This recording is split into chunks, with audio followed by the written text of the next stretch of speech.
Hello friends, आपका study with Kiran YouTube channel में स्वागत है।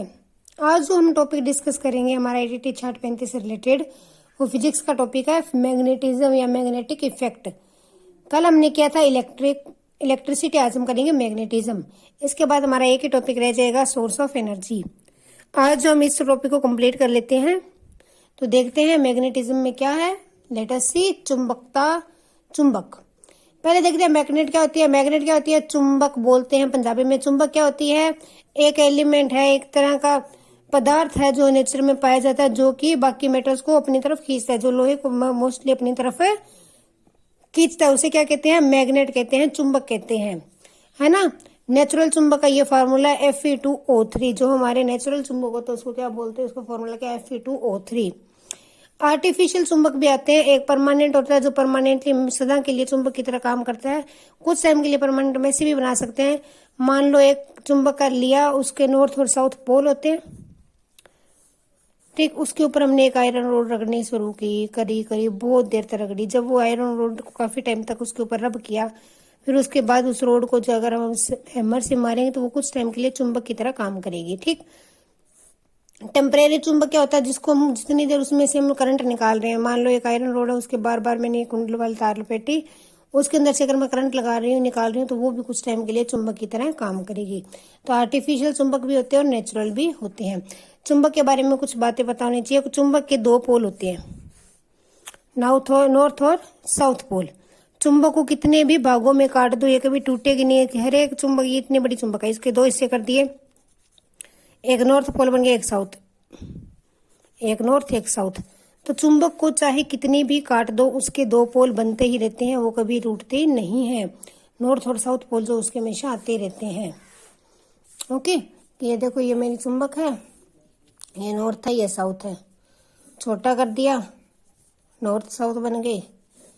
इधर इसके थोड़ी बड़ी ज्यादा ले ली, ये नॉर्थ साउथ बन गए। और छोटा कर दिया, इसका नॉर्थ बन गया, साउथ बन गया, इसके भी नॉर्थ साउथ पोल बन गए। और छोटा कर दिया, कितना भी छोटा कर लो, उसके नॉर्थ साउथ पोल बनते ही रहेंगे, ठीक। तो ये थे चुंबक के बारे में थोड़ी बहुत बात।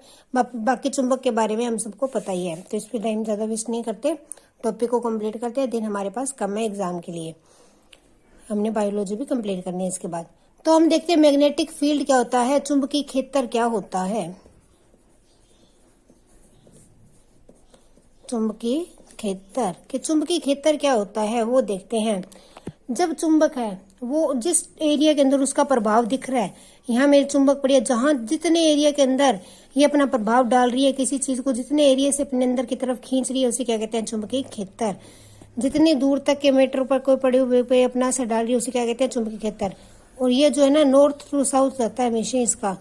ये इसकी जो धाराएं बनती है ना चुंबकीय, वो कैसे जाती है? नॉर्थ टू साउथ जाती है। क्या जाती है? नॉर्थ टू साउथ जाती है। याद रखना, ये पूछा जा सकता है कि चुंबकीय तरंग किधर जाती है? नॉर्थ डायरेक्शन से साउथ की तरफ जाती है। ये भी नॉर्थ से साउथ जा रही है ना। तो जितने एरिया के अंदर इसकी फील हो रहा है कि हाँ हमारे ऊपर कुछ खिंचाव बल महसूस हो रहा है, तो वो क्या होता है? उसका चुंबकीय क्षेत्र होता है। क्या होता है? चुंबकीय क्षेत्र होता है। इसको जो यूनिट है वो क्या है? टेस्ला है। इसका यूनिट क्या है?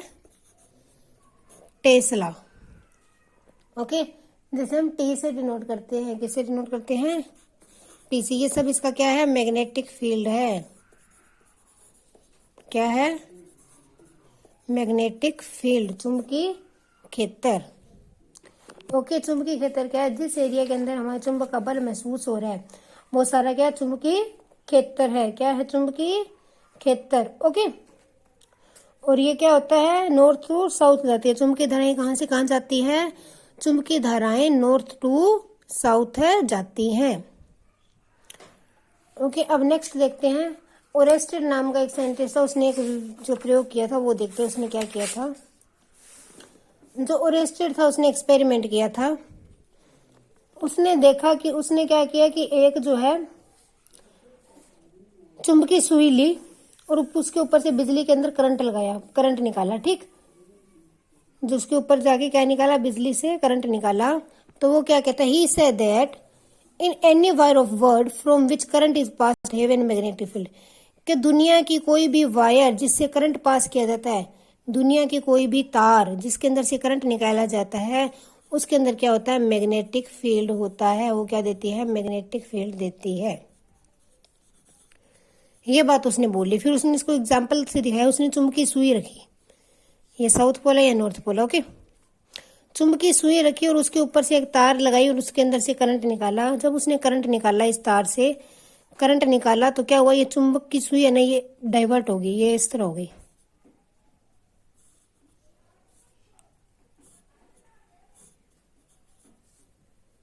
नॉर्थ। ये घूम गई। क्यों घूमी, अब देखो चुंबकीय सुई है, क्यों घूमेगी, अगर इसके अंदर चुंबक मैग्नेटिक फील्ड होगा तभी घूमेगी ना। तो उसने क्या दिखाया, ओरेस्टेड ने एक्सपेरिमेंट किया कि जो दुनिया की कोई भी वायर है, जिस वायर में से भी कोई भी वायर जिसमें से करंट पास होता है, क्या पास होता है, करंट पास होता है, वो उसका कुछ ना कुछ मैग्नेटिक फील्ड होता है। उसका क्या होता है, मैग्नेटिक फील्ड, ओके। उसका क्या होता है, मैग्नेटिक फील्ड होता है। उसको उसने एक्सपेरिमेंट से दिखाया, चुंबकीय सुई के ऊपर तार रख के उसमें से करंट दिखाया, तो वो अपनी जगह से हिल गई, डाइवर्ट हो गई। पहले नहीं हिली जब तक तार सीधी पड़ी थी, जब बिजली टपाई तो ये अपनी इस जगह से इस तरह से डाइवर्ट हो गई। तो ये क्या शो दिखाता है कि वायर के अंदर से जब भी हम करंट निकालते हैं, क्या है कि वायर जो होती है, तार के अंदर से जब भी हम करंट निकालते हैं तो क्या होता है, चुंबकीय क्षेत्र पैदा होता है, चुंबकीय क्षेत्र पैदा होता है, मैग्नेटिक फील्ड पैदा होता है, ओके। ये था ओरेस्टेड का नियम, ठीक। और जो वायर के बारे में सबसे पहले ओरेस्टेड ने बताया था, वायर के बारे में मैग्नेटिक फील्ड की फर्स्ट के अंदर किसने बताया था, सबसे पहले जो है ये बात ओरेस्टेड ने ही बताई थी। किसने बताई थी, ओरेस्टेड ने ही बताई थी। तो अभी तक हमने क्या देखा, मैग्नेट क्या होती है, मैग्नेटिक फील्ड क्या होता है, और ओरेस्टेड एक्सपेरिमेंट क्या था। ओरेस्टेड ने क्या बताया कि जिस भी वायर से करंट निकल रहा है वो वायर मैग्नेटिक फील्ड पैदा करती है। दुनिया की कोई भी वायर जिससे हम करंट निकाल रहे हैं तो उसके आस पास उसके साइड में क्या होगा, चुंबकीय क्षेत्र पैदा हो जाएगा। क्या होगा, चुंबकीय क्षेत्र, ओके। अब नेक्स्ट देखते हैं, हम देखते हैं राइट हैंड थंब रूल क्या कहता है। जो राइट हैंड थंब रूल है ना, वो ये बताता है हमें कि करंट की डायरेक्शन क्या हो, करंट डायरेक्शन और मैग्नेटिक फील्ड के डायरेक्शन में क्या रिलेशन है, ठीक।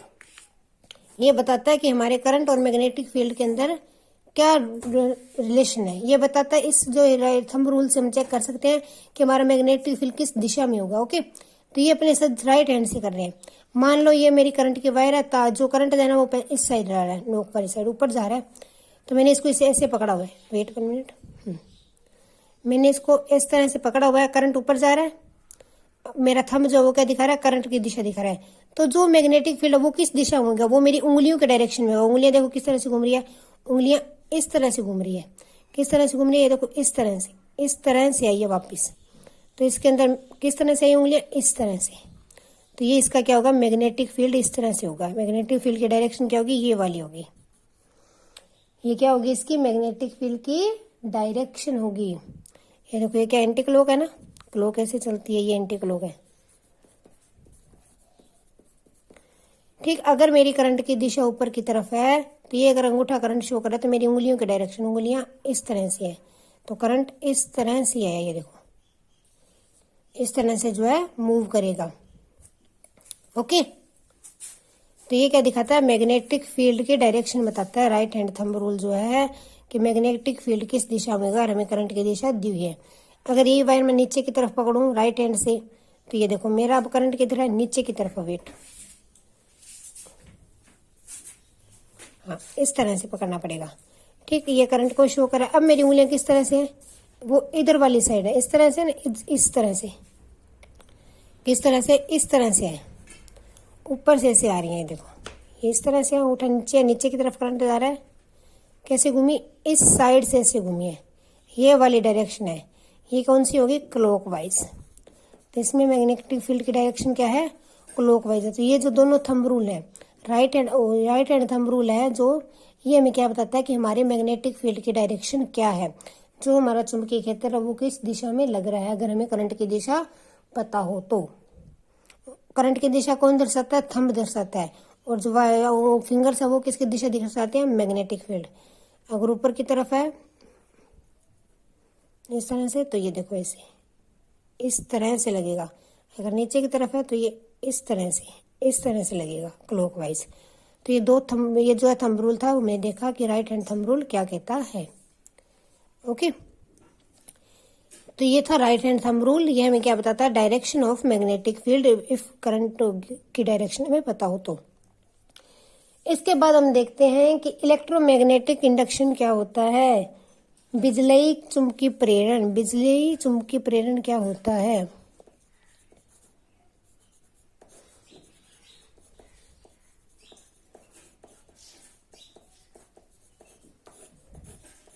इसके अंदर हम फाराडेज लॉ देखेंगे। इसके अंदर क्या देखेंगे? बिजलई चुंबकीय प्रेरण की बात करते हैं तो हम फाराडेज के लॉ देखते हैं। किसके लॉ देखते हैं? फाराडे के नियम। ठीक, उसका फर्स्ट लॉ क्या है? कहता है when we cut magnetic field then current is produce. कि जब भी हम कोई मैग्नेटिक फील्ड को कट करते हैं वायर से तो करंट प्रोड्यूस होता है। देखो क्या होता है, मैग्नेटिक फील्ड कहां से जाता है? नॉर्थ टू साउथ जाता है। जब मैंने इनके बीच के अंदर ये मैग्नेटिक फील्ड बना होगा, मान लो दो चुंबक रखे हैं इसे, इन दोनों में क्या होगा? मैग्नेटिक फील्ड होगा। इसका नॉर्थ पोल है, इसका साउथ पोल है। जब इन दोनों के बीच में मैं वायर रखूंगी ना, मैंने एक कॉपर की वायर रख दी जो इलेक्ट्रिक कंडक्ट करती है। मैं अगर इनके बीच में वायर रखूंगा ना, तो इस वायर के अंदर करंट पैदा होगा। क्या पैदा होगा? करंट पैदा होगा। करंट जो वो प्रोड्यूस हो जाएगा। क्या होगा? इसमें करंट प्रोड्यूस होगा। जो मैग्नेटिक फील्ड को हम कोई भी वायर से काटते हैं, मैग्नेटिक फील्ड के बीच में कोई भी तार रखते हैं तो उसके अंदर करंट पैदा होता है। क्या पैदा होता है? करंट। जब भी कोई मैग्नेटिक फील्ड है उसके बीच में मैंने वायर रख दी तो वो क्या करेगी? करंट प्रोड्यूस करेगी। क्या करेगी? करंट प्रोड्यूस करेगी। ओके, इसके ने दो लॉ दिए। सेकंड लॉ क्या कहते हैं? सेकंड लॉ ये बताता है कि कितना करंट है, वोल्टेज क्या है करंट की। ठीक है, बताता है magnitude of electric magnetic field in a closed circuit is directly proportional to rate of change of magnetic flux। Second law क्या कहता है कि जो हमारा इसके अंदर मान लेते हैं कि इलेक्ट्रिक मैग्नेटिक फील्ड है, मैग्नीट्यूड उसका मान के चलते वोल्टेज जो है, ठीक, वोल्टेज जो है उसके अंदर जो हमारा बंद सर्किट है मैग्नेटिक फील्ड का, उसकी किसके इक्वल होती है? वो कहता है डायरेक्टली प्रोपोर्शनल होती है rate of change of magnetic flux, कि मैग्नेटिक फ्लक्स के अंदर चेंज के हिसाब से, कि उसमें किस हिसाब से चेंज हो रहा है उसके डायरेक्टली प्रोपोर्शनल होती है। अब देखो मैग्नेटिक फ्लक्स का क्या होता है? मैग्नेटिक फ्लक्स होता है कि इस एरिया के अंदर मैग्नेटिक फील्ड कितना लग रहा है, एक एरिया के अंदर जितना मैग्नेटिक फील्ड लग रहा है उसे क्या बोलते हैं? मैग्नेटिक फ्लक्स बोलते हैं। तो ये इस एप्सिलॉन से डिनोट करते हैं। इसका फॉर्मूला बन गया -n, जो मैग्नेटिक फ्लक्स का उसको दिखाई देते हैं फाई से। मैग्नेटिक फ्लक्स को किस लिखते हैं? फाई से। ये फॉर्मूला याद कर लेना, d∅/dt। ये प्रोपोर्शनल था, इक्वल करने के लिए कांस्टेंट लगाया, वो क्या लगाया? n। क्या लगाया? n। ये क्या है? Number of conductor. क्या है? Number of conductor. Okay, n जो है कितना कंडक्टर है उसमें लगे हुए, और नेगेटिव क्या? ऑपोजिट डायरेक्शन दिखा रहा है। तो ये क्या होता है? d∅/dt। फाई क्या होता है? Magnetic flux. मैग्नेटिक फ्लक्स क्या होता है? कि एक एरिया में कितना मैग्नेटिक फील्ड लग रहा है। तो कहते हैं कि जो इसका मैग्नीट्यूड होगा वो उसके डायरेक्टली प्रोपोर्शनल होगा इसके अंदर चेंज के, कि हर टाइम के अकॉर्डिंग जो मैग्नेटिक फील्ड है वो किस तरह से चेंज हो रहा है। जब भी हमें टाइम के अकॉर्डिंग चेंज करने को बोले ना कि टाइम रेट टू चेंज, तो उसके ऊपर हम d/dt लगाते हैं और यहाँ पे अपना जिस पे चेंज हो रहा है वो एलिमेंट लिख देते हैं, यूनिट। ओके, तो ये था इसका सेकेंड लॉ। ये फॉर्मूला याद करना ना, बस ये इंपॉर्टेंट है इसमें। नेक्स्ट हमारे पास फ्लेमिंग रूल। फ्लेमिंग ने भी रूल दिए थे, कि फ्लेमिंग ने क्या बताया था, फ्लेमिंग रूल क्या कहते हैं वो देखते हैं। फ्लेमिंग ने हमारे को दो रूल दिए थे, लेफ्ट हैंड रूल और राइट हैंड रूल। जो ये बताता है ना, ये बताता है कि हमारा मैग्नेटिक फील्ड और करंट है ना, कि हमें अगर मैग्नेटिक फील्ड और करंट की दिशा पता है तो हम देखेंगे कि उसके अंदर फोर्स किस डायरेक्शन में लग रहा है, उसकी गति किस डायरेक्शन में हो रही है। इसने दो डबल हैंड रूल दिए, एक लेफ्ट हैंड रूल दिया और एक राइट हैंड रूल दिया है। इसका लेफ्ट हैंड रूल क्या कह रहा है कि अगर हमारा थंब जो है गति दर्शा रहा है, ये इंडेक्स फिंगर है वो चुंबकीय क्षेत्र की तरफ है, और ये हमारी करंट की दिशा है। ये क्या है? करंट, ये वाली उंगली करंट दिखा रही है, ये इस तरह से एंड किया होगा, ठीक। ये क्या दिखा रही है, मैग्नेटिक फील्ड, ये क्या दिखा रही है, करंट, और ये मोशन दिखाएगी कि किस हिसाब से मोशन है। अब मेरा अंगूठा देखो किस हिसाब से, इस तरह से घूम रहा है ना, अंगूठे की डायरेक्शन देखो, थंब की क्या है, ये इस तरह से घूम रहा है, इस तरह से। ये जो मैंने इसको पीछे किया हुआ है, तो जो इसके अंदर जो है मेरी थंब की डायरेक्शन, जो ये क्या बताएगा, डायरेक्शन बताएगा गति की, कि गति किस दिशा में हो रही है। तो राइट हैंड रूल के हिसाब से इस तरह से हो रही है, इस तरह से। ये क्या एंटी क्लॉकवाइज है ना। तो left hand rule, sorry, left hand rule में क्या होता है, एंटी क्लॉकवाइज डायरेक्शन होती है, किसकी, हमारे फोर्स की, हमारी गति की डायरेक्शन जो है।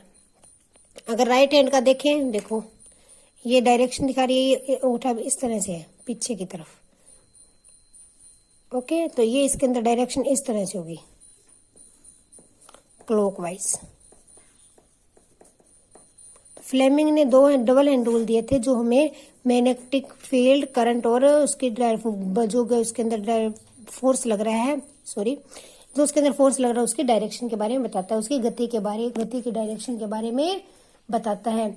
जो लेफ्ट हैंड रूल है ना, वो मोटर पे अप्लाई होता है, किस पे अप्लाई होता है, मोटर पे। और राइट हैंड जो है वो जनरेटर पे अप्लाई होता है। ये वाला रूल किस पे अप्लाई होता है, मोटर। और ये रूल है ना, ये जनरेटर पे अप्लाई होता है, ओके। फ्लेमिंग ने दो रूल, डबल हैंड रूल दिए थे, लेफ्ट हैंड रूल और राइट हैंड रूल। हमें इसमें ये पूछा जा सकता है कि जो इंडेक्स, इसके अंदर से क्वेश्चन किस तरह से बन सकता है, ज्यादा यही चांस है कि फ्लेमिंग के रूल के अंदर इंडेक्स फिंगर क्या दिखाती है, तो मैग्नेटिक फील्ड दिखाती है, चुंबकीय क्षेत्र दिखाती है। ये पूछ लें कि मिडिल फिंगर क्या दिखाती है, तो ये हमें क्या दिखाती है, ये वाली फिंगर करंट दिखाती है। अगर थंब पूछ ले तो ये क्या दिखाता है, डायरेक्शन ऑफ मोशन दिखाता है, ये हमें मोशन दिखाता है, बल दिखाता है।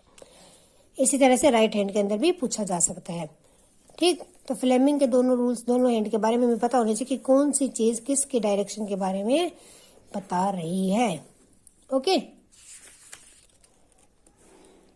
अभी तक हमने क्या देखा, अभी तक हमने देखा चुंबक क्या होती है, फिर हमने देखा चुंबकीय क्षेत्र क्या होता है, हमेशा नॉर्थ टू साउथ जाते हैं। फिर हमने देखा कि जो इसके अंदर ओर्स्टेड ने क्या पर एक्सपेरिमेंट किया, उसने क्या बताया कि जो दुनिया की कोई भी वायर है जिससे करंट निकल रहा है, तो वो उसका क्या करती है, चुंबकीय क्षेत्र पैदा करती है। क्या पैदा करती है, चुंबकीय क्षेत्र। फिर जो हमने जो लॉ देखे, फिर हमने जो पहले देखा कि लेफ्ट हैंड रूल देखा, ओ सॉरी, राइट थंब रूल देखा। जो राइट थंब रूल के अंदर क्या था कि अगर हमारा थंब करंट की दिशा में है, तो जो हमारी मैग्नेटिक फील्ड की डायरेक्शन किस तरह से होगी, मैग्नेटिक फील्ड की डायरेक्शन किस तरह से होगी, इस तरह से, राइट हैंड थंब रूल। तो अगर करंट जो है थंब की डायरेक्शन में है, तो फिर हमारी उंगलियां जो क्या बताती है, मोशन ऑफ मैग्नेटिक फील्ड की, motion, oh sorry, direction of magnetic field, चुंबकीय क्षेत्र की दिशा, ओके। फिर हमने देखा कि फाराडेज के लॉ क्या कहते हैं। फाराडेज ने पहला ये बताया कि जब भी चुंबकीय क्षेत्र के अंदर से कोई वायर लगाते हैं, तो वो क्या होता है, करंट पैदा होता है। जब भी चुंबकीय क्षेत्र में क्या लगती है, वायर लगाई जाती है, तो क्या पैदा होता है, करंट पैदा होता है, ओके। फिर उसने दूसरे में बताया कि जो इन दोनों का रिलेशन क्या है, कि उसने बताया कि वोल्टेज होती है वो डिपेंड करती है किस पे, चेंज इन फ्लक्स, किस पे, number of conductor and change in flux, कि जितने कंडक्टर ज्यादा होंगे और जितना चेंज इन फ्लक्स है उसके ऊपर डिपेंड करती है। क्या पर डिपेंड करती है, वोल्टेज। एक सर्किट के अंदर वोल्टेज किस पे डिपेंड करती है, number of conductor and change in flux. Flux क्या होता है, एक एरिया के अंदर कितना मैग्नेटिक फील्ड लग रहा है, उसे क्या कहते हैं, फ्लक्स कहते हैं। क्या कहते हैं, फ्लक्स। फिर हमने देखे फ्लेमिंग रूल, फ्लेमिंग का राइट हैंड रूल और left hand rule. Right hand rule किस पे लगाया जाता है, मोटर पे, और लेफ्ट हैंड किस पे लगता है, ओ सॉरी, लेफ्ट हैंड लगता है मोटर पे और राइट हैंड किस पे लगता है, जनरेटर पे। लेफ्ट हैंड में डायरेक्शन क्या होती है, एंटी क्लॉक होती है, और राइट हैंड में डायरेक्शन क्या होती है, क्लॉकवाइज डायरेक्शन होती है, ओके। अब नेक्स्ट देखते हैं हम, मोटर क्या होती है, जनरेटर क्या होता है। इलेक्ट्रोमैग्नेटिक डिवाइस, ये दो तरह के होते हैं, बिजली चुंबकीय यंत्र। ये दो तरह के होते हैं, कितने टाइप्स के होते हैं, दो टाइप्स के होते हैं, एक स्टैटिक होता है, एक डायनामिक होता है। डायनामिक के अंदर रोटेशन, मोशन के अंदर चल रहा होता है, और इसके अंदर स्टैटिकली फोर्स चल रहा होता है। फील्ड जो इलेक्ट्रोमैग्नेटिक वो स्टैटिक होता है। ये ट्रांसफार्मर के अंदर हमने देखा होगा, कई बार देखते हैं हम, एक इस तरह के जो प्लेट होती है, उसके बाहर बाहर क्या लगी होती है, वायर प्लेट ही होती है, क्या होती है, वायर लगी होती है, ठीक। तो इसके बार बार इस तरह से वायर लपेटी होती है ना, आप सबने ये शायद देखा ही होगा इस तरह की चीज कि इसके ऊपर बार बार तो और लपेटी होती है बहुत सारी। ये कुछ डिवाइसेस के अंदर भी लगा होता है। ठीक, तो ये क्या होता है, ये ट्रांसफॉर्मर बोलते हैं इसको। ये स्टैटिक होता है, ये जो नॉर्मल जो है करंट मैग्नेटिक फील्ड इसमें स्टैटिक लग रहा होता है, इलेक्ट्रोमैग्नेटिक। डायनामिक में क्या होता है, जिसमें मोशन में आ जाए, ठीक, या फिर जो हमारे डायनामिक के अंदर 3D के अंदर आ जाए। तो मोटर क्या है, मोटर क्या होती है, दो तरह के डिवाइस होते हैं इलेक्ट्रोमैग्नेट, एक होता है मोटर और एक होता है जनरेटर। डायनामिक के अंदर जो मोटर होती है ना, वो क्या करती है, इलेक्ट्रिक को मैकेनिकल में चेंज करती है। बिजली से चलती इलेक्ट्रिक एनर्जी को क्या करती है, मैकेनिकल एनर्जी में यूज करती है। इलेक्ट्रिक एनर्जी लगती है, उसके अंदर वो व्हील गलता है तो व्हील जो उसको घूमता है और मैकेनिकल एनर्जी में चेंज हो जाती है। मोटर क्या करती है, इलेक्ट्रिक टू मैकेनिकल एनर्जी बनाती है, यांत्रिक ऊर्जा बिजली से। जो जनरेटर होता है, जनरेटर कब चलाते हैं, लाइट चली जाती है तब चलाते हैं। तो ये क्या करता है, मैकेनिकल एनर्जी को, यांत्रिक ऊर्जा को किस में चेंज करता है, इलेक्ट्रिक एनर्जी के अंदर। बिजली ऊर्जा के अंदर मैकेनिकल एनर्जी को चेंज करता है इलेक्ट्रिक के अंदर। ओके, तो ये दो मेन है, मोटर और जनरेटर। ये हमारे टॉपिक के अंदर नहीं दिया हुआ, ये सिर्फ आपको बताने के लिए था। मोटर और जनरेटर, मोटर क्या करता है, इलेक्ट्रिक एनर्जी को मैकेनिकल में करता है, और जनरेटर क्या करता है, मैकेनिकल एनर्जी से इलेक्ट्रिक एनर्जी बनाता है। ठीक, अब देखते हैं करंट जो है कितने टाइप का होता है। करंट जो हमारे पास 2 टाइप का होता है। करंट क्या है, 2 तरह का होता है। कौन कौन सा, एक तो होता है अल्टरनेटिव करंट, एक होता है डायरेक्ट करंट। नाम से पता चल रहा है अल्टरनेटिव करंट क्या होगा, जो चेंज हो रहा होगा। क्या होगा, जो चेंज हो रहा है, अल्टरनेट, चेंजेबल, वेरिएबल है। ये देखो ये क्या हो रहा है, चेंज हो रहा है, कभी पॉजिटिव है कभी नेगेटिव, पॉजिटिव, इस तरह से चेंज होता रहता है। उसे क्या बोलते हैं, इलेक्ट्रिक करंट। वो अल्टरनेटिव करंट जो अल्टरनेटिंग है, चेंज होता रहता है जिसकी वैल्यू। डायरेक्ट क्या होता है, जिसकी वैल्यू चेंज नहीं होती, जो लगातार सेम ही चलता रहता है, उसे क्या बोलते हैं, फिक्स बोलते हैं, डायरेक्ट करंट बोलते हैं। इसके अंदर जो इलेक्ट्रिक फील्ड के जो हमारा करंट की वैल्यू है वो क्या रहती है, फिक्स रहती है। और इसके अंदर क्या होती रहती है, चेंज होती रहती है। करंट की वैल्यू क्या है, चेंज होती रहती है। और इसमें क्या रहती है, बिल्कुल फिक्स रहती है, और जितनी पहले उतनी ही रहती है। जो अल्टरनेटिव करंट है वो हाई पावर के लिए यूज किया जाता है। किसके लिए यूज करते हैं, हम हाई पावर वाली चीजों के अंदर यूज करते हैं। और ये किस में करते हैं, लो पावर वाली चीजों में यूज करते हैं। डायरेक्ट के अंदर कहाँ पे यूज करते हैं, लो पावर वाली चीजों के अंदर हम इसे यूज करते हैं। ओके, अब देखते अगर हम इलेक्ट्रिक करंट को डायरेक्ट करंट में चेंज करना होता है, अल्टरनेटिव को डायरेक्ट में चेंज करना होता है तो रेक्टिफायर से किया जाता है। किससे करते हैं, रेक्टिफायर। और अगर डायनेमिक को करंट को चेंज करना हो, डायरेक्ट को अल्टरनेटिव में चेंज करना हो, डायरेक्ट करंट को अल्टरनेटिव करंट में चेंज करना हो तो किससे करते हैं, डायनेमो से करते हैं। किससे करते हैं, डायनेमो। ये दोनों भी याद रखना। रेक्टिफायर क्या करता है, अल्टरनेटिव टू डायरेक्ट, तो डायनेमो क्या करता है, डायरेक्ट टू अल्टरनेटिव। ओके, इसके बाद फ्यूज देखते हैं। फ्यूज क्या होता है, फ्यूज जो है ना एक सेफ्टी डिवाइस होता है। सबने सुना होगा फ्यूज उड़ गया, बिजली चली गई क्योंकि फ्यूज उड़ गया। हम ये बातें सुनते रहते हैं। किस लिए लगाया गया, ये एक सेफ्टी डिवाइस है। क्यों लगाया गया, जो बिजली है तो ये इसके शॉर्ट सर्किटिंग हो जाती है। अगर टेम्परेचर बढ़ गया, वायर का करंट ज्यादा आ गया तो शॉर्ट सर्किटिंग हो जाती है, जिससे बहुत ज्यादा नुकसान हो सकता है। ठीक है, हो जाता है बहुत बार, बहुत जगह सुनते हैं शॉर्ट सर्किटिंग होगी तो हमारा नुकसान हो गया। ये किस वजह से होती है शॉर्ट सर्किटिंग, या तो फिर मान लो बिजली का करंट ज्यादा, या फिर टेम्परेचर वायर का ज्यादा बढ़ गया। तो इससे सेफ्टी के लिए जो एक डिवाइस बनाया गया वो क्या बनाया गया, फ्यूज। क्या बनाया गया, फ्यूज। फ्यूज के अंदर पता है जो वायर लगे होते हैं ना, वो लो मेल्टिंग पॉइंट होता है उसका मेल्टिंग पॉइंट क्या होता है, लो होता है। ठीक, जब करंट ज्यादा लगेगा, वायर गर्म होगी, इसका मेल्टिंग पॉइंट लो है तो ये पिघल जाएगी और टूट जाएगी। क्या हो जाएगी, ब्रेक हो जाएगी। जब वायर ब्रेक हो गई तो करंट जो है खत्म हो गया, करंट टूट गया। ओके, करंट एंड हो गया तो वो जो है शॉर्ट सर्किटिंग नहीं होगी, कोई नुकसान नहीं होगा। तो फ्यूज एक सेफ्टी डिवाइस है जिसके अंदर लो मेल्टिंग वाली तार लगाई जाती है, जो कि ज्यादा करंट निकलने पे गर्म होते ही टूट जाती है, जिससे कोई भी नुकसान नहीं होता। तो ये हमारा मैग्नेटिज्म चैप्टर था जो हमने आज डिस्कस कर लिया, कंप्लीट कर लिया। इसमें इतना ही है एग्जाम रिलेटेड। बुक में तो 9th के अंदर ज्यादा दिया हुआ है, लेकिन एग्जाम के रिलेटेड जो चीज थी वो हमने आज डिस्कस कर ली। आज के लिए इतना ही। अब हमारा फिजिक्स का सिर्फ एक टॉपिक रहा है, सोर्स ऑफ एनर्जी, ऊर्जा देशों में। वो हम नेक्स्ट वीडियो में डिस्कस कर लेंगे। फिर हमारा फिजिक्स का सिलेबस कंप्लीट हो जाएगा। केमिस्ट्री का हमने कंप्लीट कर ही लिया है। फिर हमारा सिर्फ साइंस की बायोलॉजी करने वाली रह जाएगी। आज के लिए इतना ही। Keep up supporting me. Thanks and have a nice day.